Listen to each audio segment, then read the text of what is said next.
Hey everyone, just wanted to do a quick EDC collection update. This is mainly for Weaves EDC, so glad you're watching. So we'll just start with some of the watches first. This is mainly watches and knives. So first is this G-Shock. This was the first watch that I ever got.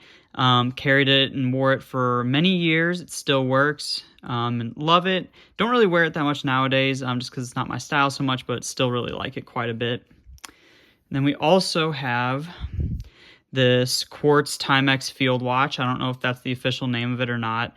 Picked this up on Amazon for about 25 bucks as just kind of a throwaway beater watch. And so occasionally if I'm really doing something rough outdoors, I'll wear it. You can see I haven't really put it through too much right now, but I mean for $25, I don't really think you can beat that. And then here we have really my first delving into mechanical watches. This is a Seiko 5 Sport. And this actually originally came on a nylon strap, but I got it on rubber now.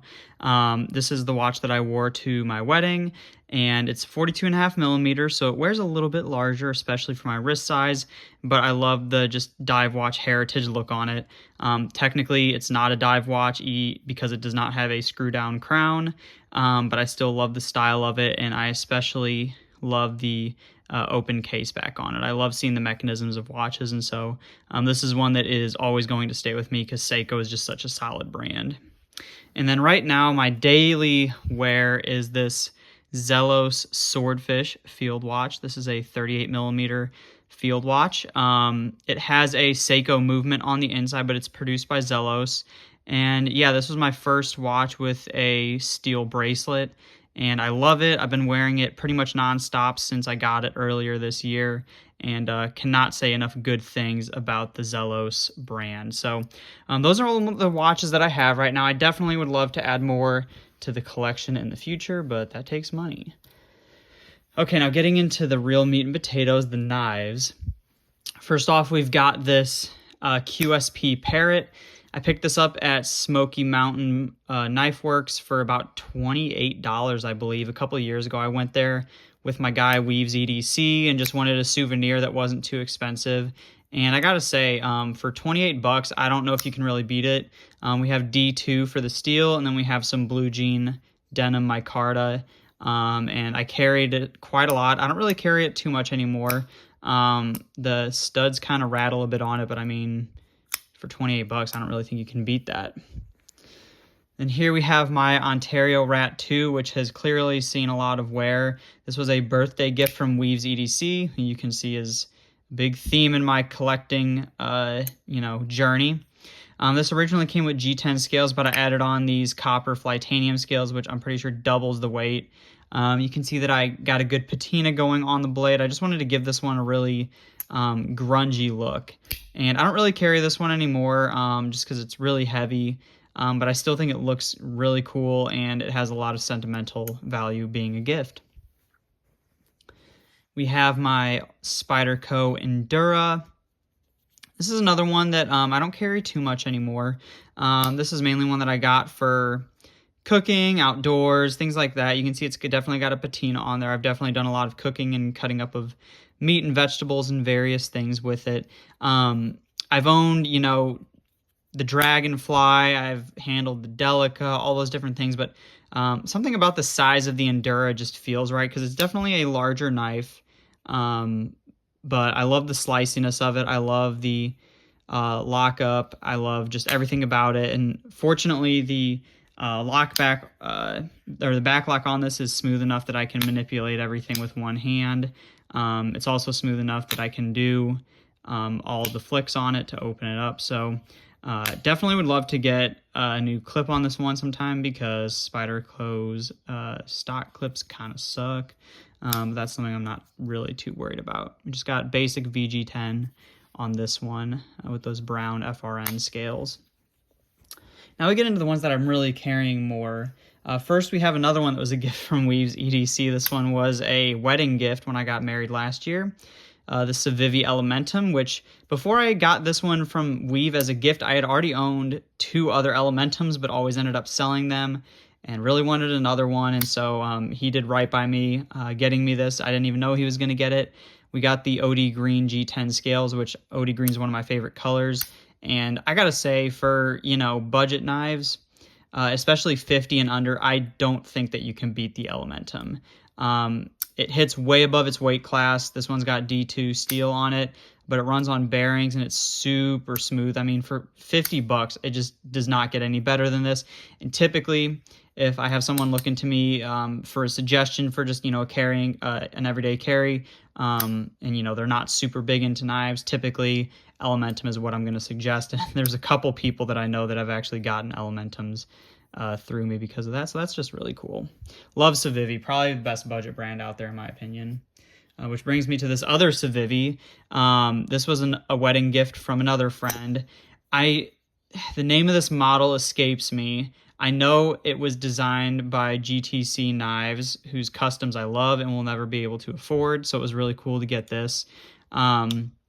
This one is a chunk of a knife. We have these cool G10 inlays, and this body is all steel, and so it is a relatively heavy knife. It's not quite as heavy as copper, but it's a pretty heavy knife, but really nice, smooth action. I don't really carry this one that much just because it's not the most practical and it's heavy, but at the same time, I actually play with it quite a bit just because this one is very fun to fidget with. It's very smooth, really buttery action right there, and we have these nice, I guess you can call them cutouts, fullers, whatever they are, that are really good for manipulating and flicking out the knife. You see that GTC logo right there. So this is just a really cool one that I like. I love all of the makers that get, their models and designs made by Civivi. All right, moving on to the higher end stuff, the stuff that I really pretty much actually carry every day. First, we have my Chris Reeve Sebenza 21. You can see this one's got all the snails on it. This one has been well loved and carried. This one was made in 2012, and I am only the second owner. I bought it about two and a half years ago, and the first owner pretty much didn't carry it at all. It just sat in the box for about 10 years. So all of this usage on it is from me. I think that the plain Sebenza is probably the most iconic folding knife of all time. It used to be my favorite pocket knife of all time, but I've had some changes since then, which we'll see. But this one's got the double lugs on it. This one's S35, runs on phosphor bronze washers. And the thing that's really cool that I like about this is since it was made in 2012, Chris Reeve himself was actually still head of the company, which I love the company now. I think Tim does great and everything, but it's just cool to know that the man himself was still there and probably quality controlled this one himself. So I think everyone who's a serious collector needs a Sebenza or just some sort of Chris Reeve in their collection. And, what better than just the plain classic Sebenza. So yeah, love this one. Next up we have, let's see here. We have this one, the Oz Machine Company Roosevelt. This one is number 1339. I'm the original owner of this one, won it in a drawing on the website, and this was my most coveted knife for a long time, and in fact, for multiple years, this was my favorite knife. This was the one that dethroned the Sebenza, but there has since been another one that has dethroned this one, but I think that it could be said objectively that this is probably one of the most perfectly made folding knives, EDC knives of all time. This one is Magna Cut for the steel, and fortunately for me, I love just plain titanium, and so whenever I won the drawing, it happened to just be a completely plain Roosevelt, which I love. You can see it's kind of got the stone wash finish, but you can see all those scratches on there from the wear that I've put on it, and yeah, I don't know that there's, aesthetically, design-wise, much more of a perfect knife than this. Daniel does great work. I met him at Blade Show. He's a really nice guy. And yeah, I think that the Roosevelt is also just one of the staples for any serious collector because we have that sub 3-inch blade, so it can be carried in a lot of places. It's really thin, not really any hot spots. You can really choke up on it good. So love, love, love the Roosevelt. Next up, we have a Shirogorov. This is the F95 NL. In my opinion, I think Shirogorov makes the best flippers on the market. I'm not going to claim that I've, held every flipper knife ever, but I love Shirogorov. And so this one is in M390, and then we have these jungle fat carbon inlays that have texturing to them. And yeah, this is a chunker of a knife. The blade length is almost 4 inches. We can see, as far as like size goes, it's relatively similar to the Sebenza. Definitely has the Sebenza beat out there a little bit, but then when we compare it to like the Roosevelt, we can just see that it is a massive, massive knife. But I'm not as big on flippers. I'm definitely big on like Spidey holes or flipper holes or thumb studs, but I always just wanted to have a flipper in the collection, and I just think that the lines on Shirogorov knives are so clean and crisp, and this one is running on multi-row bearings, and so we just have that just effortless drop shut action, no blade play. I mean, it is just perfect. And the crazy thing is, like, this is, you know, I'd say of production knives, the F95 NL is probably one of the higher tier production knives that they do, probably along with like the Stellar and the Hottie Gen 3. But, you know, beyond this, we have the custom division and then the full customs that are also made. And so, yeah, that just inlay right there catches all the light, and love it, love it, love it. Probably one of my favorite brands out there. We got that perfect centering. It is just another knife that I think is perfect. There's nothing really that I can find that I would change about it. And then lastly, certainly not least, this is my current all-time favorite EDC knife. It is the SPK Lamia. This is one that I am not the first owner of. I believe I'm the second owner of this one. And I got this one earlier this year and have been carrying it ever since. It's definitely got snails. It's wore in. This one is a Gen 3 running on bearings, and then we have that LMAX steel on it. This is actually not my first SPK. At the first Makers Syndicate in Indianapolis in 2023, I actually bought a Lamia there, and I was really hyped, really wanted one. And so I bought one there, and I can't say that there were just things about it that I wasn't as big of a fan of as I thought I would be, so I ended up selling it. But as time went on, I was just like, I'd love to give it another try because I was so hyped about it, and I'm glad that I did. In a very real way, I think that this is the best of both worlds of both the Roosevelt as well as the Sebenza. I think it kind of merges the two of them together into one knife. And so this one is just another one that's the plain tie that I love.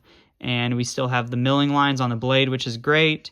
And I actually like that there's not much of a, whatever this is called on here, choil, whatever it is. I love how it's just a solid, thickness all the way back. Met Alex at the Makers Syndicate, and he was a super nice guy. Sorry I sold that first when I bought Alex, but I made up for it. And so, yeah, right now, as far as my, current lineup, I'm not really carrying the Sebenza as much. I would really say, depending on the day of the week or the month, these three right here are really my current lineup that I carry most of the time. And if I had to really narrow it down to one, I've been carrying this one mostly. I think that this is another example of a knife that's pretty much perfect. We got that perfect centering on it. The action is great. It's smooth, but it's not like drop shot or anything. Even when you disengage the lock bar, it doesn't drop down like the Oswald. You do have to close it, but it's really broken in and smooth and buttery. And so, yeah, that's the current state of the collection, and I'm sure that I'll be doing another one at some point in the future. So y'all have a great day.